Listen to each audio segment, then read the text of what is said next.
গল্পের শুরুতেই আমরা দেখি জেমস নামে এক তরুণকে, যে অতিরিক্ত ঘুমের কারণে কলেজে যেতে খুব দেরি করে ফেলেছে। সে দ্রুত দৌড়ে তার ফিলোসফি ক্লাসের দিকে ছুটছিল।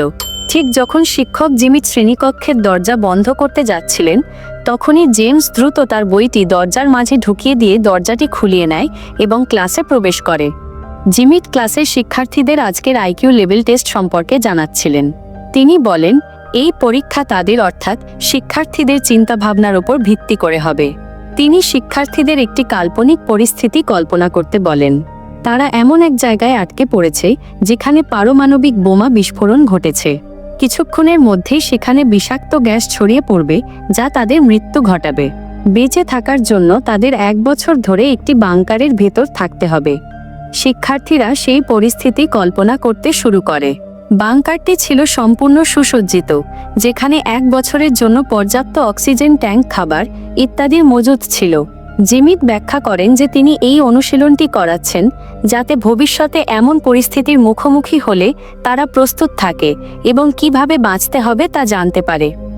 এই সময় জেমসের বান্ধবী পেট্রা উঠে দাঁড়ায় এবং বলে যে সে এই অনুশীলনে অংশ নিতে চায় না এবং ক্লাস ছেড়ে চলে যাবে।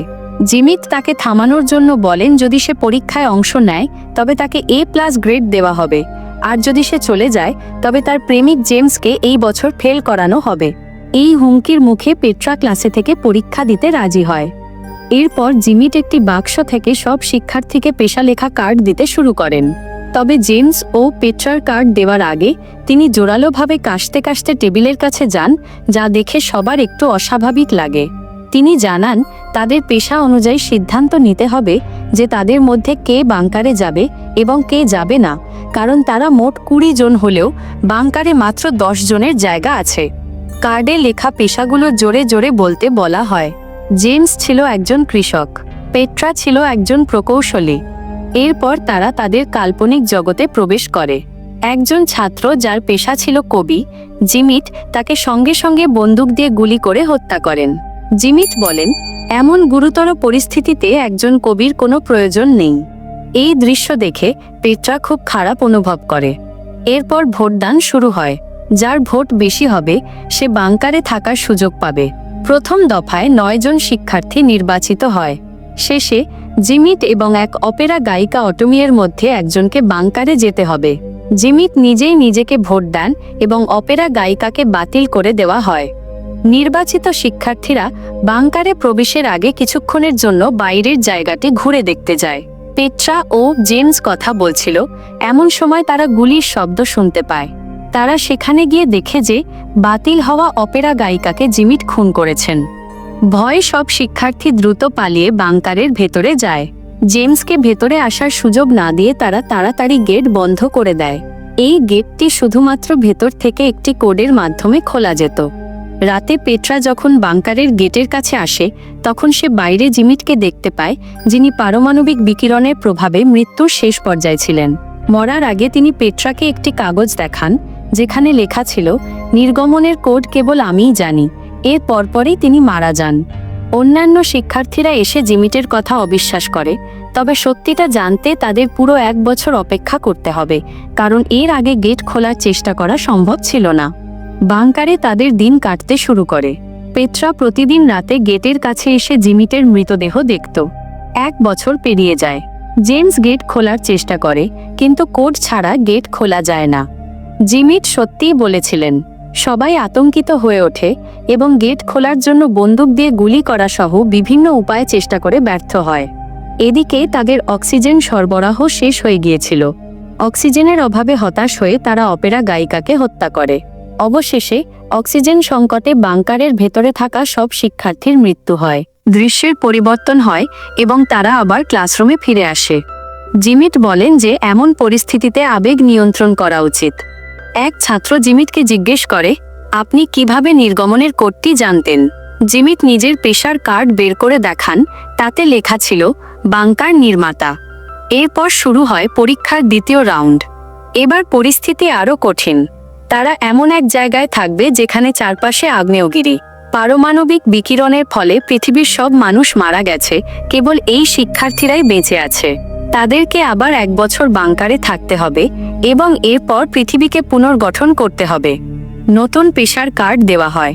এইবারও জেমস কৃষক ছিল, তবে সে একজন সমকামী হিসেবেও বিবেচিত হয়, অর্থাৎ সে কোনো মেয়েকে গর্ভবতী করতে পারবে না। তবুও কৃষক হওয়ার কারণে সে নির্বাচিত হয়। অন্যান্য শিক্ষার্থীরা তাদের পেশা জানালে কিছু জন নির্বাচিত হয় এবং বাকিদের বাতিল করা হয়। এবারও জিমিট একজন কবিকে গুলি করে হত্যা করেন এবং বলেন, এবার কবি আমি হব। এই নৃশংসতা দেখে বাতিল হওয়া শিক্ষার্থীরা প্রাণ বাঁচাতে পালাতে শুরু করে। তবে অল্প দূরে যাওয়ার পরেই তারা আগ্নেয়গিরির অগ্ন্যুৎপাতে মারা যায়। নির্বাচিত শিক্ষার্থীরা জিমিটের সাথে বাংকারে প্রবেশ করে। রাতে পেট্রা জেমসের কাছে গিয়ে দেখে যে জেমস জ্যাক নামের এক ছেলের সাথে ঘনিষ্ঠ হচ্ছে। পেট্রা খুব আঘাত পায়। পরে সবাই আলোচনা করে যে পৃথিবীকে পুনর্গঠন করার জন্য কাকে তাদের সঙ্গী করা উচিত। পেট্রা অবশেষে জেমসকে বেছে নেয়, কিন্তু জেমস সমকামী হওয়ায় সে তার সঙ্গী হতে পারে না। শেষ পর্যন্ত পেট্রা জিমিটকে তার সঙ্গী হিসেবে বেছে নেয়। কয়েক সপ্তাহ কেটে যায়, কিন্তু কোনো মেয়েই গর্ভবতী হয় না। জিমিট পরামর্শ দেন যে তাদের সঙ্গী পরিবর্তন করা উচিত, কিন্তু একজন ছাত্রী এটি নৈতিকভাবে ভুল বলে বিরোধিতা করে। জিমিট রেগে গিয়ে চলে যান এবং কিছুক্ষণ পর একটি বন্দুক নিয়ে ফিরে আসেন। তিনি ওই ছাত্রী ছাড়া বাকি সবাইকে চলে যেতে বলেন। সবাই চলে যায়, কিন্তু এক ছেলে লুকিয়ে থাকে। জিমিট যখন সেই ছাত্রীকে গুলি করতে যান, তখন লুকিয়ে থাকা ছেলেটি ছুটে এসে জিমিটকে আক্রমণ করে। ক্ষুব্ধ জিমিট দ্রুত গেটের কাছে গিয়ে তা খুলে দেন, যার ফলে এক বিস্ফোরণ ঘটে এবং তারা সবাই আবার মারা যায়। আবারও তারা ক্লাসরুমে। জেমস জিমিটকে জিজ্ঞেস করে, যখন আপনি আমাকে আর পেট্রাকে কার্ড দিচ্ছিলেন তখন বারবার কাশছিলেন কেন? জিমিট এটিকে সামান্য ব্যাপার বলে উড়িয়ে দিলেও জেমস তাকে বিশ্বাস করে না। সে কার্ডের বাক্সটি পরীক্ষা করে দেখে, তাতে লুকানো কম্পার্টমেন্ট আছে। জেমস বুঝতে পারে কাশির অজুহাতে জিমিট তাদের কার্ড বদলে দিয়েছিলেন। জেমস জিমিটকে প্রতারক আখ্যা দিয়ে বলে যে তারা আবার অনুশীলন করবে, তবে এবার জিমিট নেতা হতে পারবে না। জিমিট রাজি হন, তবে শর্ত দেন যে জেমসকে এবার ফুল বিক্রেতা হতে হবে। তৃতীয়বার তারা এক আইল্যান্ডে যায় যেখানে পারমাণবিক বিস্ফোরণ আসন্ন। বাংকারে যাওয়ার আগে জিমিট বাংকার চেক করার অজুহাতে ভেতরে গিয়ে একটি বন্দুক তুলে নেন। পেট্রা জিমিটের কাছে এসে তাকে আলিঙ্গন করে এবং তার প্রশংসা করে। এরপর সে শিক্ষার্থীদের কাছে গিয়ে বলে যে এইবার সে সম্পূর্ণ সততার সাথে ভোট দেবে। সবাই রাজি হয়। পেট্রা এবার ইচ্ছাকৃতভাবে সেই সব শিক্ষার্থীদের নির্বাচিত করে যাদের জিমিট আগে বাতিল করেছিলেন। জিমিট তার নির্বাচনের সমালোচনা করে বলেন যে সে তাকে A+ দূরে থাক, C গ্রেডও দেবেন না, কিন্তু পেট্রা এবার তার কথা গ্রাহ্য করে না। শেষমেশ জেমস আর জিমিট অবশিষ্ট থাকেন। একজনকে বাতিল করতে হবে। পেট্রা জেমসকে নির্বাচন করে এবং জিমিটকে বাতিল করে দেয়। ক্রোধিত জিমিট যখন তার বন্দুক বের করতে চান, তখন দেখেন তা ব্যাগে নেই। পেট্রা এগিয়ে এসে জিমিটকে সেই বন্দুকটি দেন যা সে আলিঙ্গনের সময় চুরি করে নিয়েছিল। জিমিট যখন জেমসকে গুলি করতে যান, তখন দেখা যায় বন্দুকের মধ্যে বুলেট নেই, সেটিও পেট্রা সরিয়ে ফেলেছিল। পেট্রা বলে, এটি আপনার পরীক্ষা ছিল। যদি আপনি এবার কাউকে গুলি করার চেষ্টা না করতেন, তবে হয়তো আমি আপনাকে নির্বাচন করতাম, কিন্তু আপনি এর যোগ্য নন। এরপর সে জিমিটকে দুটো বুলেট দেয়। জেমস তার রাইফেল যা সে বাংকার থেকে তুলেছিল জিমিটের দিকে তাক করে। জিমিট ভয় পেয়ে বলেন যে জেমস তাকে মারবে না, কারণ নির্গমনের কোড কেবল তিনিই জানেন। ঠিক তখনই এক ছাত্রী কোডটি বলে দেয়, যা সে দ্বিতীয় রাউন্ডে জিমিটের রাগের মুহূর্তে জানতে পেরেছিল। হতবাক জিমিট ক্ষোভে সেখান থেকে চলে যান।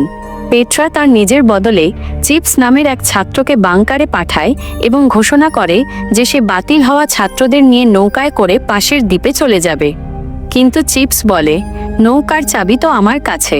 পেট্রা চাবি নিতে এলে চিপস তাকে টেনে বাংকারের ভেতরে ঢুকিয়ে দেয় এবং নিজে বাইরে এসে অন্য ছাত্রদের নিয়ে নৌকায় চড়ে পালিয়ে যায়। এদিকে পেট্রা এবং বাংকারের ভেতরের শিক্ষার্থীরা সুখে শান্তিতে 1 বছর কাটায়। 1 বছর পর তারা বাইরে আসে, কিন্তু সেখানে কোনো পারমাণবিক বিস্ফোরণ হয়নি। ক্লাসরুমে জেমস শিক্ষার্থীদের বলে যে দ্বীপটিতে বিস্ফোরণ না হলেও তাদের জীবন বাঁচবে না, কারণ তারা কার্পেন্টারকে নির্বাচন করেনি যে পারমাণবিক বিকিরণ থেকে বাঁচার জন্য ঘর তৈরি করবে।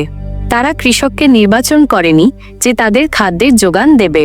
তারা ডাক্তারকে নির্বাচন করেনি যে তাদের চিকিৎসা করবে।